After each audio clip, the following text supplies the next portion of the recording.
Brethren, we need to be in a state where we are keeping Christ before our hearts, our minds, our sight all the time.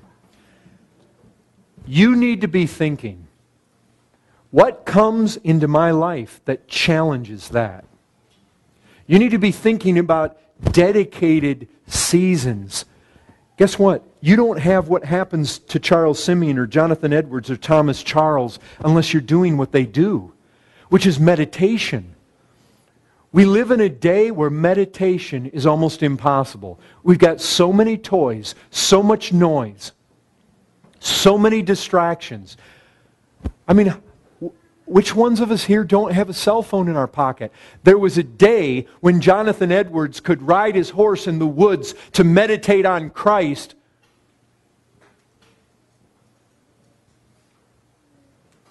And the phone wouldn't ring.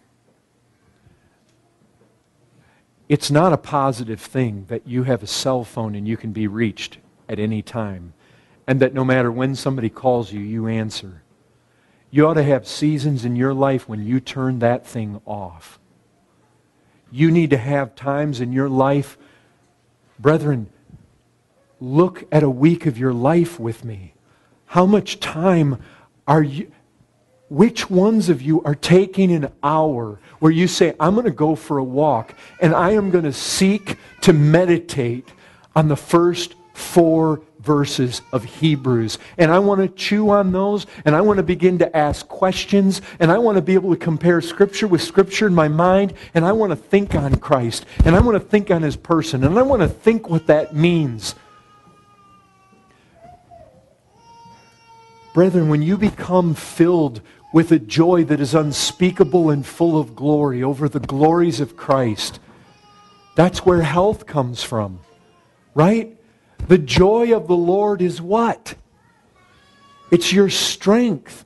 Don't tell me that people that become unable to speak because of an exhilarating glory of Christ, and then the only words that can come out amid tears and deep heart movement of the truth of the reality of the person of Christ, and all I can say is glory, glory. People like that, they don't go out and let sin and weight cling to them.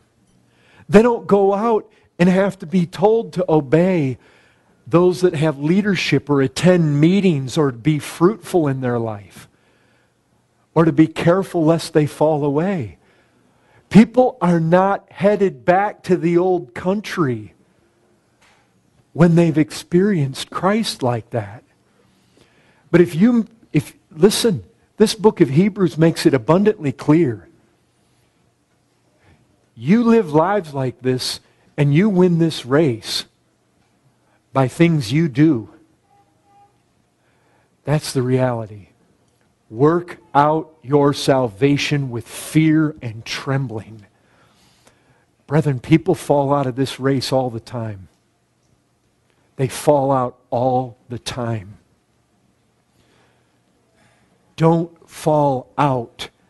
There are strong encouragements to hold fast, brethren. You've got to give yourself to filling your mind, your heart, your faith, your knowledge with Christ. It has to be a priority. If you've got time to play video games and to be on your computer and to be on Facebook and to be writing emails and to be text messaging and to be searching and sifting every conceivable thing, brethren, wait. Remember what wait is. You say, but I'm looking at sermons.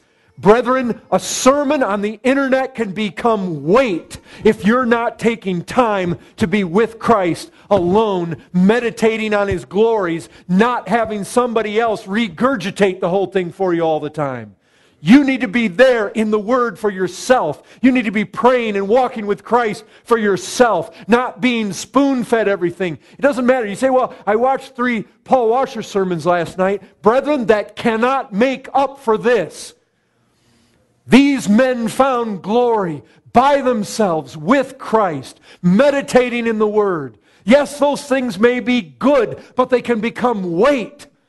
You say, but I got friends, I'm wanting to communicate with them. It can become weight. You've got to make sacrifices to be seeing the glories of Christ, and that alone are healing, brethren. There is no other healing mechanism in the Christian life but Christ, and intimacy and glory and beholding and laying hold and being swept away and filled with joy. There is no substitute at all.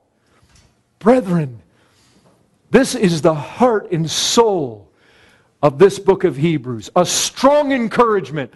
Hold fast. And it's Him, brethren. It's Him, the hope we have. Doesn't it say? Jesus Christ, our hope. 1 Timothy 1:1. He is the hope. You have no hope outside of Him. And you need to hold fast. Holding fast doesn't mean letting go for all this stuff and weight in your life. And it clings so easily. And all you have to do is not make an effort, and you'll just drift. It's a fight, brethren. God help us.